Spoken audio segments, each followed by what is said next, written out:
the last class I left at this point where we were discussing about how to compare several projects, and we have looked at various methods, present value and annual value, the future worth analysis, and we have also done the IRR, which is the internal rate of return, and the incremental rate of return. Both methods we have done. And I ended the last lecture at this particular point that sometimes it's difficult for people to quantify everything into money terms, right? Money is there in every project. There will be a cost which is, for example, a maintenance cost, salaries and all, and there will be revenue which you are generating directly coming out of the let's say a project, right? You're directly making money out of it. But then this kind of a paradigm really does not work for public projects, because what happens in public projects is there are a lot more effects which are intangible in a way that some of them you can't even quantify on a monetary term very easily, and some are not immediately visible. They accrue over long term over nature of the project, right?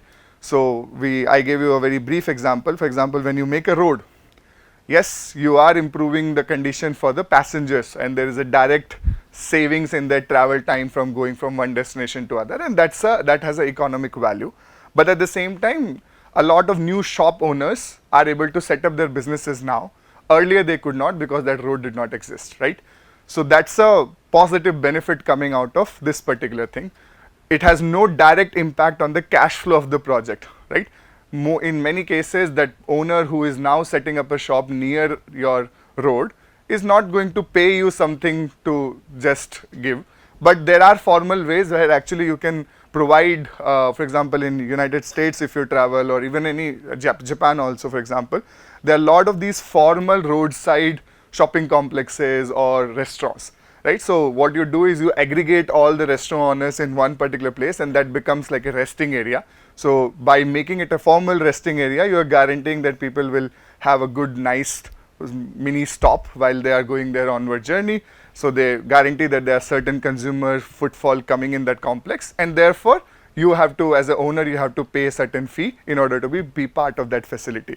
So there are formal mechanisms by which you can bring some of these benefits directly into the project's cash flow, but a lot of times still it is very difficult to capture a lot of these, right?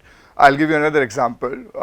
For example, in a new locality, if a hospital comes up, the property prices of that locality goes high, right? Because now you have a better accessibility to health, and suddenly you will see the premium is reflected in the rental prices. But government is not getting any money out of that rental prices, because that's only the citizens who are transacting about that piece of land on renting or selling, they are getting. Some form of it gets collected. For example, the value of your land is certain tax needs to be paid, but it's a larger benefit that the citizens of that locality can enjoy, right? So often these kind of like benefits will come. So how do you properly account them? In a normal method, it is difficult, and therefore this kind of what we are going to have a look today is important. There's something also called disbenefits. There are not always benefits, but there are also disbenefits. One example is the direct environmental impact that a project has. If you have not seen good documentary, but thousands of documentaries are there for different projects, but especially when your roads passes through, for example, hilly areas or forest areas, right? You think that you have just created one line between the forest, and it's where you have taken only such piece of land, but that can actually result into extinction of species, because for them crossing that one particular part is really important for a lot of animal species to survive. Now that whole ecosystem gets damaged, and those impacts will come not immediately, not in a year or two, but that will come maybe in 10 years, 15 years, and there are very good documents available to make you visualize that there are disbenefits, right? Another example of disbenefit could be for example, we all want to do the waste treatment. Particularly in our group, we are working a lot on construction demolition waste treatment. If you put the treatment center very far from the city, nobody takes their waste there, and it gets illegally deposited in the streets, right? Or somebody will dump it in some open field, and then you can't do anything about it. But if you put it within near the city, then citizens will complain that there's a lot of noise or a lot of dust coming from their waste, and in that case the property prices of that goes down. So it is a disbenefit to a lot of city. So particularly for public projects, it becomes extremely difficult to just use the regular method. While I am making that statement, B by C is not necessarily an amazing method in that sense, but it just gives you an idea that you have to consider more broader term rather than just the direct money involved. Difficulty definitely lies in how can you make a money equivalent amount attributable to all these things that I talked to about, right? For example, a new road or a new technology will save 1,000 people's lives. How do you make an equivalent of 1,000 people's life into money terms for you to because ultimately it's a mathematics. You have to add money to the money terms. You can't add apples and an oranges and then try to make a comparison. So how do you attribute that value? Ultimately it becomes the problem of that. That is not the job of, for us at least in this course. A lot of complex methods do exist. This is itself in a field of itself where statisticians and economists particularly try to find equivalent value of each of these effects that they are trying to capture, and then you can add or subtract them accordingly to make sure that your projects are suitably reflecting them, right? So particularly another example that I will give you for high-speed railway. You know, there is a high-speed railway project coming in our country, right? Mumbai, Ahmedabad. Anyone familiar with the project? How many of you think it's a profitable infrastructure?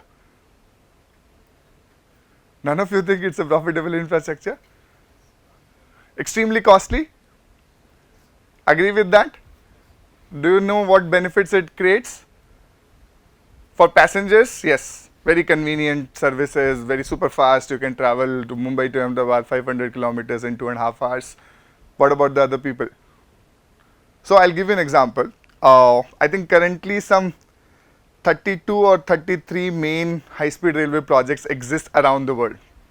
And as far as I know, only 3 of these projects in the whole world are profitable on their own in a way that their passenger revenues alone can recover their original investment and the cost of maintenance that has gone over 50 years. Only the passenger revenue. They have so much traffic that only the ticket price paid by the passenger is sufficient to recover the original cost that was gone to build that, as well as whatever is the maintenance cost for now one of the high-speed railways. And the earliest was launched in 1964, so you are already reaching 60 years. So that kind of money, only 3 projects in the world generate. 2 of them are in Japan, 1 in China. Right, and these are one of the earliest high-speed railway lines. Chinese is of course recent, but the first 2 high-speed railway lines in the world were the only profitables. Apart from that, nobody has been able to make a profitable high-speed railway line, only from passenger revenues. But still the number is continuously increasing. If you see the trend of high-speed railway length network, it's going tremendously high. Why? So some of the things that you mentioned are clear, that it can create a regional economy and all those things, but it can also have like, for example, researchers in Japan are now interested in quantifying how it impacts the startup ecosystem of a particular country. Because people are meeting with each other at a much faster level, maybe they can discuss, communicate with each other at a much easy pace, and the rate of innovation that companies can generate out of this becomes accelerated because of having an access to high-speed railway. Yes, you can do a lot of VC talks over internet, but face-to-face connection still has a lot of merit. Sometimes you need to collaborate, work together, and that kind of impacts people are trying to quantify so that they can justify the investments in all these things, right? Without that, normal cost-benefit analysis will never result a positive value. But since a lot of these benefits accrue over like 50, 60 years, and not immediately visible to anyone's like a normal observer's eye, you need to quantify them, you need to, that's the rigorous part of it. Of course, you have to make sure that this startup ecosystem is coming only because of high-speed railway, or how much of it is coming only because of high-speed railway and not because of other. So it's a rigorous science in itself, but it can be done. And that's where the kind of evaluation tool that we are going to look at today, the cost benefit analysis, the concept remains the same. The complexity keeps on arising on how do you estimate the benefits, how do you estimate the disbenefits, how do you estimate the cost, right? The concept is this one, and this is very commonly used by public procurement, especially across the world. They will always ask, okay, what is the IRR? And they will also ask something called EIRR, which is the economic internal rate of return, which is consisting of all the economic costs and benefits that I will be introducing. Okay, so far with me, able to follow up? All right. So the idea is that typically we have seen the projects which are only profits and non-profits kind of a thing, but public projects you cannot justify purely on the cost, like the normal cost and what revenue we are talking about. And also public projects sometimes have this public component. You know that this will never make money in pure sense, but you need to create that piece of infrastructure for people, right? For example, earlier BSNL. Now people are willing to pay for a faster net and everything, but telecommunication is essential. You needed to create a BSNL for making it accessible for millions and billions of people of India. You cannot expect money coming out at that point of time. So then how do you evaluate two cost only projects from a government's perspective, right? If at that time they were kind of BSNL versus VSNL, let's say, how will you justify which is better? BSNL is better or VSNL is better when you know both are never going to make money, particularly for a public kind of a project, right? There is no money ever whatsoever. Cost only is there, but then benefits you can also include in how much reach will be of there for BSNL versus VSNL, how many target consumers will it impact, those kind of benefits you can make and justify the project, right? So this particular term we will do, this is also called as B by C ratio, and benefit to cost ratio is something which is, they claim that it is an objective criteria. I will show you how it is not an objective criteria, but this is the best alternative available for us, okay? So it's the B by C ratio that we are interested in. Just to give you further support of how public and private projects are typically inherently different. So typically the size of investment in public projects is much larger compared to the private projects. The life estimates are also much higher compared to the private 2 to 10 years. Usually public projects could range easily well above 30 years. Annual cash flows, mostly cash flows are not there. Sometimes the public infrastructure does not generate any money on its own. It only is dependent upon government grants and government tax allocation, budget allocation. It does not generate any money on its own, but it is necessary. So how do you evaluate those kind of projects? Funding, again, sometimes taxes, sometimes user fees, but rarely bonds and all these kind of things. But in private projects, you can fund by raising money as much as you want in as far as the market is supporting you. Interest rate, because it's public projects, the interest rate, they can borrow the money slightly at a cheaper prices because there is some backing that government will not go bankrupt immediately. So the banks are also willing to lend on these projects slightly at a lower rate. But in modern world, we don't know what's happening. A lot of countries in our neighborhood are going bankrupt. So this is an assumption that we need to relook again. Then alternative selection criteria for private projects is extremely money driven, right? So far what we have seen is whether it is making sense from a money perspective, yes, no, we select the alternative. But here public projects are much more tricky because, and I will tell you why. First is there are so many peoples involved in a project. There are so many stakeholders, what we call them, and each of them come with a different set of expectation for a project. And some of the stakeholders are powerful and they can influence the project outcome, while others who are not powerful can get affected extremely badly by the project outcome. So you have to account for everyone. As a government, you cannot be appearing to favor a particular set of people over the other, because public projects are meant to be for everyone in whatever capacity they are doing. So criterias cannot be only a B by C number kind of a criteria. There has to be many more things that you need to consider.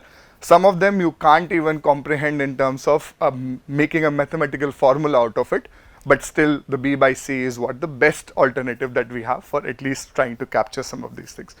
And evaluation, we are talking about objectivity, but in many cases none of these B by C and everything you calculate matters. Ultimately it's driven by certain powerful actors trying to do whatever they want to do, and then you will find actually in literature you will see the B by C numbers. You can hardly trust B by C numbers that have been reported, because it's very easy to inflate what are B's in this case, the benefits, and very easy to deflate the cost, because you always tend to underestimate the cost that it will take for the project to be completion, and you always tend to overestimate the benefits it will take for projects to be actually finally. And I'll give you if you are interested, I will give you the papers also. But there's a famous person in University of Oxford, I'm forgetting his name, Fleabag, Professor Brent Fleabag. I think Professor Ashwin also teaches about him. He had collected data from some 80 or 90 railway projects around the world, and he realized that on an average, the ridership of the railway projects were 40% below than what was originally estimated in the projects. On an average, it was 40% below. There was a really high chance, almost 95% chance, that your ridership will be overestimated during the planning stage, right? Because while of course there are multiple theories on how it can happen, Professor Fleabag argues that because politicians drive the agenda, they want to justify the project, so it is very easy for them to inflate these numbers and projections, and none of the agencies actually give you so detailed that you can actually understand how did the ridership even come through. Professor Ashwin has a different way to look at this. He says that it's not the ridership that gets inflated, it's that the cost scope changes, and therefore cost goes unproportionately high, and therefore projects become unfeasible the way they are. You can look at the numerator, denominator, whatever the way you want. The fact of the matter is B by C can be manipulated very easily, so you have to be extremely careful when you do this. But a lot of government agencies would ask you to do whenever you become consultants for them, they will definitely ask you these kind of numbers to estimate. Okay? Alright, so let's look at some of the definitions. So cost is pretty simple. Cost is the same way that we have been able to, or we have been dealing with the cost so far. So it is the expenditure to the government entity for construction, operation and maintenance, and if there is any salvage value, you reduce that. So salvage value is not your cost, you are getting that money back, whatever the end of the period is. So that is the cost part of it, right? So construction, O&M, and whatever salvage you get, you reduce that from your cost values. Cost is pretty standard. Benefits, this is the advantages that the government or the stakeholders that government cares about, for example the larger public, enjoys because of the project, right? So the benefits of the larger citizen groups as well as the government directly, in case there is a revenue generating project, that will come out in the benefits. But if there is something that is getting enjoyed by a lot more stakeholders which government wants to take care about, then they become the beneficiaries of the project.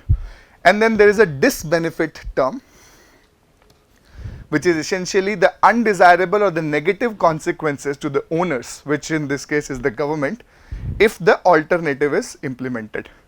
So what happens if you are not choosing a particular project but you are choosing something else, you will get certain disadvantages which otherwise you would have gotten. So that you need to also quantify in this.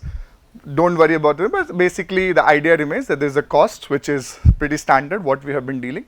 Benefits are the positive things that are enjoyed by the larger community and the government. Disbenefits are the negative things that are enjoyed by the larger community or the government, right? Okay, clear? Now, challenge, as I told you, it is very difficult to estimate all of these quantities in monetary terms. Cost, still you can estimate. Benefits and disbenefits, not easy to quantify. And a simple example I already told you. Let's say you are trying to improve the safety of the cars, and you will say that this new safety technology will save 1,000 lives a year on highway. So how do you quantify the monetary value of those 1,000 lives? Economists have the methods. If your income group is certain level, if you are of a certain age group, if you are a certain health conditions, then your value of life is different compared to other people. You can always argue whether it is ethical to do, not our concern. Ultimately, you need to put that in an equation in order to get the number here, right? Then the second challenge is that depending upon the viewpoint that you take, depending upon who is doing the analysis, the term benefits and disbenefits can change, right? Something could be a benefit to one party, but it could be a disbenefit to other party. So what is there is no absolute way. Often, like certain heads are very easy to define, but in many cases you can't clearly define what is really a benefit or what is really not a benefit. So what you do to get rid of that problem, you always select from whose perspective you are doing the analysis. Once you fix that this is I am calculating B by C number for this particular stakeholder, then with respect to that stakeholder, you quantify each of the term as benefits and disbenefits, blah blah. But none of these are absolutely benefit for all the people in the world. None of these are absolutely disbenefit for all the people in the world, right? Amazon forests are getting depleted. It is a disbenefit for larger public, but it is a huge benefit for the private companies which are leveraging the resources, right? So if you want to do some project there, you can't do it without them because they will protest. This is their income that you are directly affecting, right?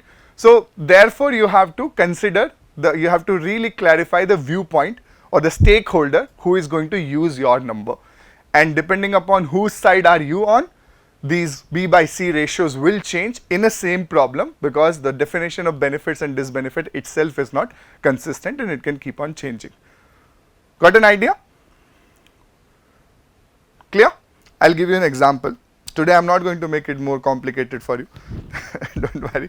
But let's look at an example. Suppose I want to make a water treatment facility in IIT Madras, right?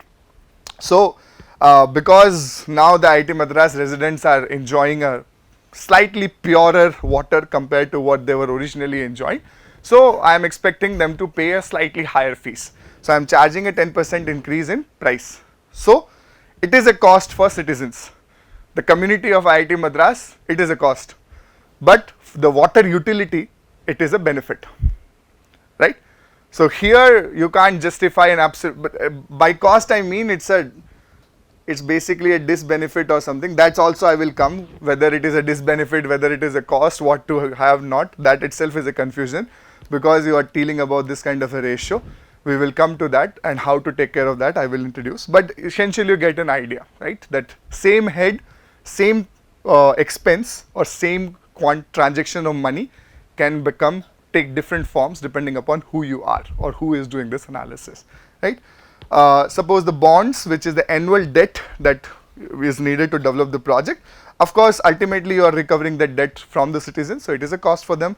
It is a water utilities point of view, also it's a cost because they need to repay the loan that they are raising.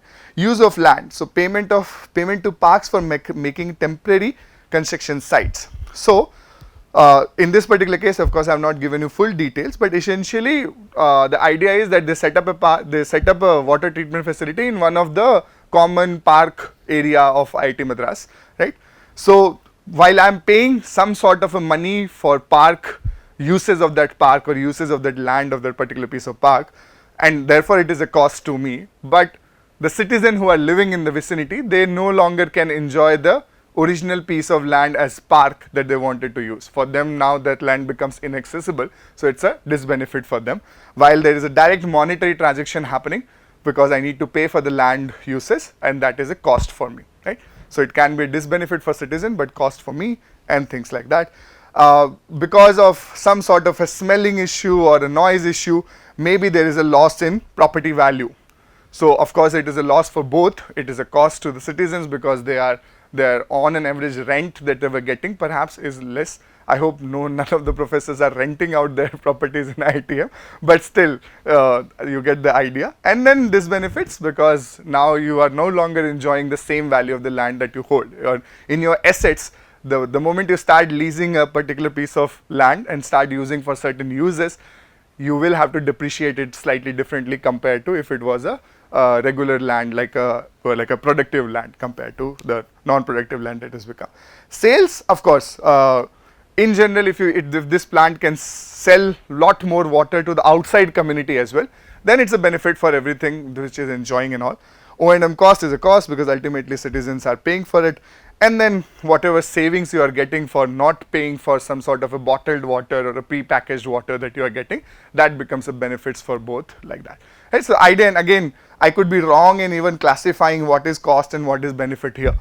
I just wanted to give you an idea that these terms are not uniform. Depending upon whose viewpoint you are taking, you need to first clarify each of the transaction, whether it will be in a cost, whether it will be in a benefit, whether it will be a disbenefit situation, and so on and so forth. Okay? Get my point? Alright. So, in general, yeah, so again, citizens' goals is to maximize their quality of life, welfare, and their neighborhoods, people who are involved, their quality of life.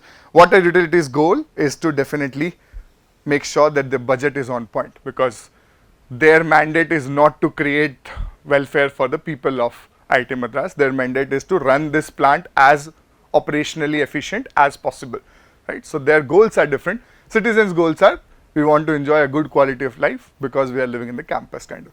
So because of the different goals of different stakeholders, their demands become different, and therefore the cost benefit, disbenefit also changes for each person. Alright. So how do you calculate?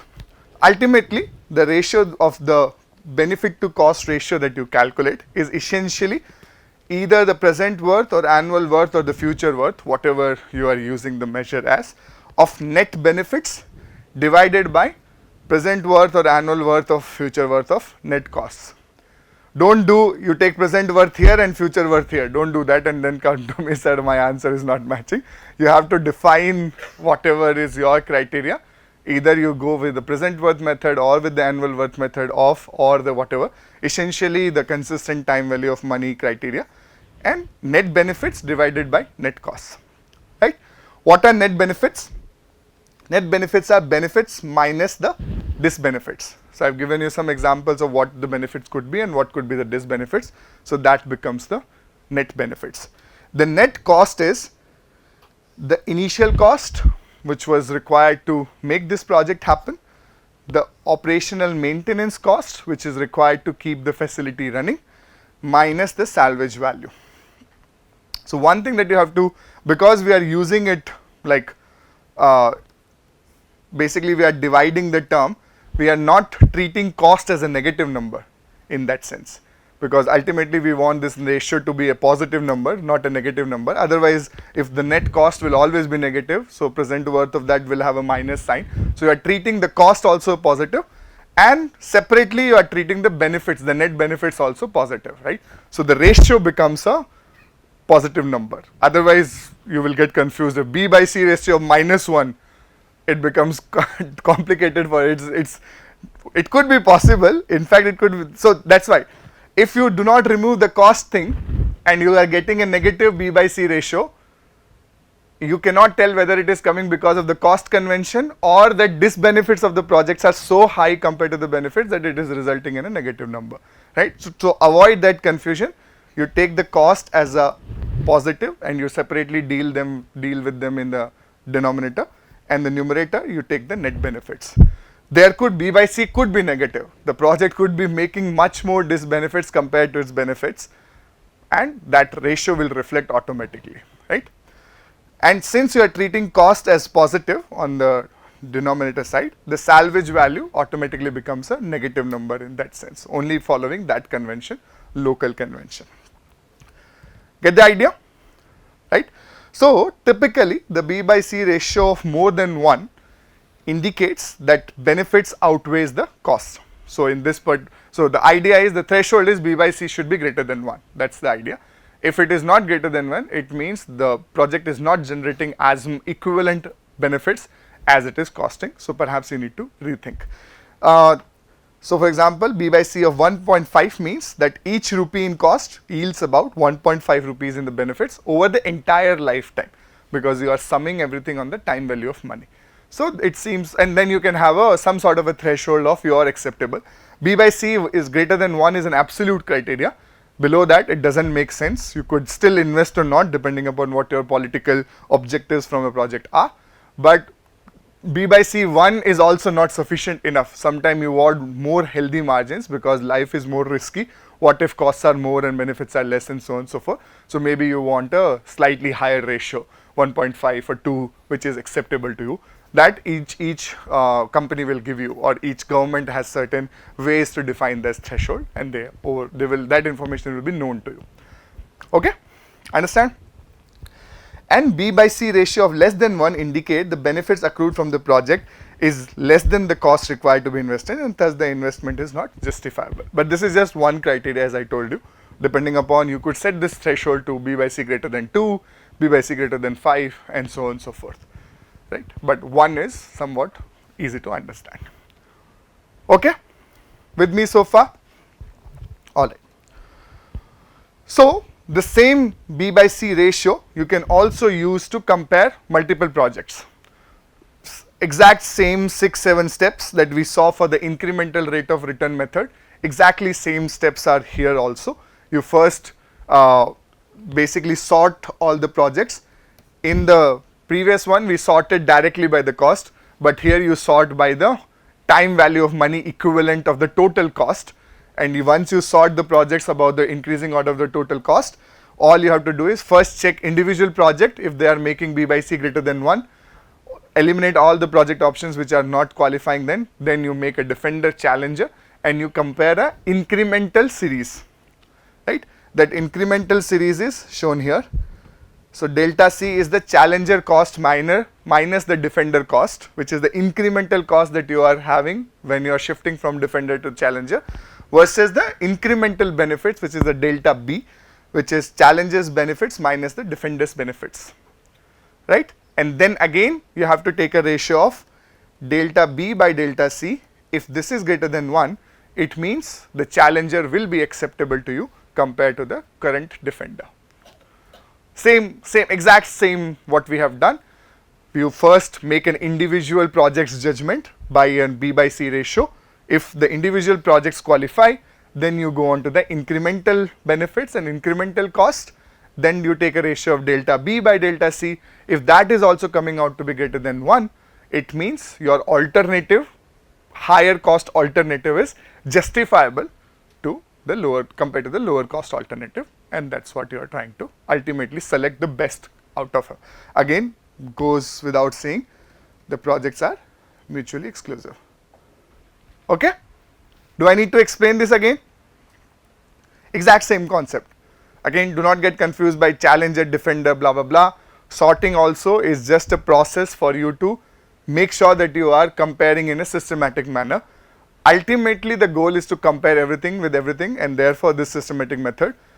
If you can assure that you are comparing everything with everything anyhow, you can also go in any order, doesn't matter, right? So let me give you just a quick example for you to make it easy to understand. So let's say a museum development company has been invited by 4 different municipalities to start an art museum in their area, right? So one company has been invited by 4 different municipalities.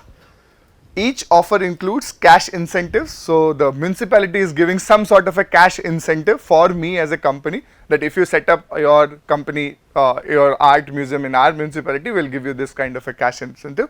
Direct property tax reduction, they're like, we will reduce your tax from your property that we will collect. Sales tax rebate, we will reduce your tax rate for whatever amount that you get from sales. And reduce entrance fee is like, we can give you basically what you do not have to charge so high. Whatever the balance that you have, we will give you some sort of a subsidy in people, so that more people can enjoy the benefits out of it, right? At 7% per year for an 8-year study period, advise the board of directors about the economically attractive offers using the incremental B by C analysis. First of all, as a private company, I don't know why they are doing economically kind of simply they should have done a normal cost flow, but this is the question you have to solve. I will give you different variations of the same questions in your assignment, it will become clearer for you. But here they are doing, whenever I am calling this financial versus economical distinction is important.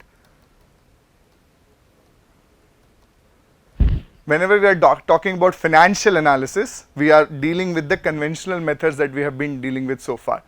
Whenever this term economical comes into picture, you have to shift to the B by C, right? Economics is more about benefits and disbenefits, which are not directly money, but you need to convert them to an equivalent money, and therefore this economic analysis. Purely finances, basically that cost revenue is directly attributable to the project, that is coming directly within the project's cash flow transaction series. Economics is slightly different, okay, but you get the idea. Whenever I am saying the economics analysis, you need to do the B by C related work. Financial, whatever we have been dealing with so far, okay. In your projects, when you do in your group, you will find infrastructure projects which are not financially feasible but are economically feasible. If it is a financially feasible project, immediately people will be reaching out to you that, hey, we want to do. Most of the time that's not the case. Most of the time the government is dealing with the problems where these are not financially feasible projects but economically feasible projects. The larger benefits will be over there, so then government needs to do something. But you could also be dealing with the projects which are neither financially feasible nor economically feasible. Still they are getting done. That also can happen in real world, okay, but get this distinction very clear. Alright, let's look at the example. So city 1, city 2, city 3, city 4 becomes the alternative. The first cost is given to you in these many $1 million. The entrance fee cost are given to you. The annual revenue in millions is given to you. The initial cash incentive to the company given by these cities are given. Property tax reduction is given. Sales tax sharing, which the government will give to you, is also given to you here, right? So let's look at we are doing in annual worth analysis, because anyhow, no, the 8-year study period is given, so it doesn't matter. But the annual worth of the first cost, let's say for city 1, the first cost is 7% 8 plus the entrance fee cost. Entrance fee cost is the cost that the museum company has to bear in order to make the museum accessible to people, right? It's not you cannot just keep the museum open. There has to be a security check, there has to be a proper guided way for people to access, experience the exhibits in a manner and so. So all that, for that, enabling that, it costs so much for the company. So the total cost becomes this number, which is the first cost distributed over 8 years, and the entrance fee cost is anyhow in an annual manner. So that becomes $6.948 million per year, right? The benefits, one is the revenue, which is directly you are getting from the sales of tickets. The cash incentive, which is an initial cash incentive, so you need to convert into an annual cash equivalent annual. The property tax reduction that the government, each municipality is promising you, and the sales tax sharing that each municipality is promising you, right?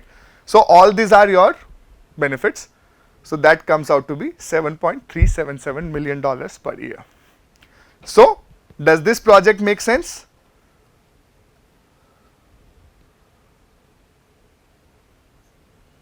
Make sense? Yeah, so the ratio is coming out to be greater than 1. So at least this project is making sense. So you can actually do this analysis for all. I have just given you the values. You can actually try it out on your own. So for first project, the AW and of the cost and AW of the benefits we have already calculated. I have shown you. The B by C ratio comes out to be 1.06. So since it's a mutually exclusive project, you are always comparing the first project to do nothing. So it means basically you can invest because B by C ratio is greater than 1. You will find for city 2, the B by C ratio comes out to be less than 1. So this automatically gets eliminated. Then here the ratio is 1.29, here is ratio is 1.06. So these are still in the fight to defend themselves or become an alternative. Now you compare here.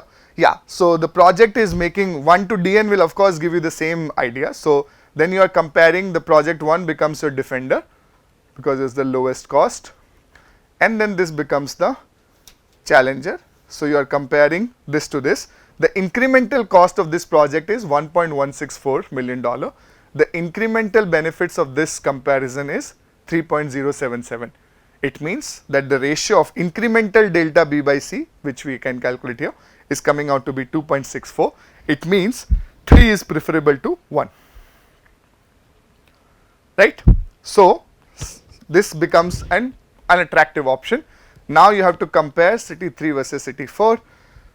When you do the incremental series of 4 to 3, the benefit cost is coming out to 2.236, but the benefits are coming out to be only 0.5. The incremental benefit to ratio is 0.22, so this project becomes not a good alternative. So you select the best alternative here. Make sense? Exact same what we have done. All you need to is, first you need to be very carefully defining what is B and what is C. C is clear, what is B and what is this benefits you need to quantify, right? I'm shooting a little bit over time, but give me 2 minutes. I will finish this so that you can at least start thinking about your projects, right? Now, problems with B by C ratio, we have already seen. Difficult to classify which is benefit, which is cost. So you need to clarify always which is the target standpoint.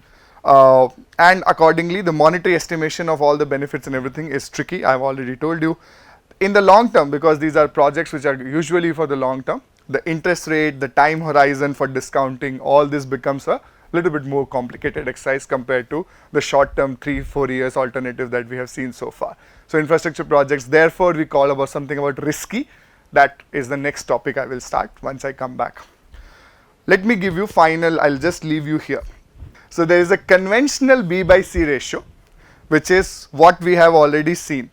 The cost there is the capital cost and the O&M cost, and the benefits, which is the net savings, which is the benefits minus this benefits we have seen. But somehow some people were not happy with this. They proposed a modified B by C ratio. In that, what they said, no, capital cost is okay, but the operating cost should be subtracted from the numerator rather than added to the denominator, right? So that's what they have done. They have redefined the benefits in terms of net saving to users minus the O&M cost, and the cost, total cost become the capital cost, right? There is some logic to it. It's not completely bogus in a way that there is some logic that you are perhaps only interested not in the annually how much it will require, but you are only interested in the initial investment, whether the project is worth it or not. So therefore, you subtract the O&M cost from the numerator rather than making your denominator more comprehensive, right? So conventional B by C ratio, modified B by C ratio, this is the technical difference between the two. Decision can change if you are only worried about the B by C ratio. It can actually create complication because sometimes you don't know how the impact is going to be. Therefore, instead of focusing on B by C as a ratio, since your target is B by C greater than 1, it means B always has to be greater than C. It means B minus C value has to be always greater than 0. If you follow this definition, no matter where your benefits and costs and everything are going, you will make a consistent answer, right? From ratio, you can have a complication because the moment you shift this O&M cost from denominator to the numerator, the ratio might change, but its treatment here will never change because the sign of O&M cost in the numerator is a negative sign. So ultimately, the B minus C greater than 0 will always give you a consistent result rather than the ratio of B by C greater than 1. In case you don't know where exactly, or you forget this formula, where does the O&M cost go, whether it is modified or not modified. If you calculate B minus C and it is coming out to be greater than 0, it means you are going to make a consistent decision no matter how you are, which conventional method you are using. Clear? Is this concept clear? In your IES exams, if it is still happen, you will get these questions, modified, conventional B by C, because that's how the questions are easy to make, but decisions B minus C greater than 0, it's a straightforward method. Alright.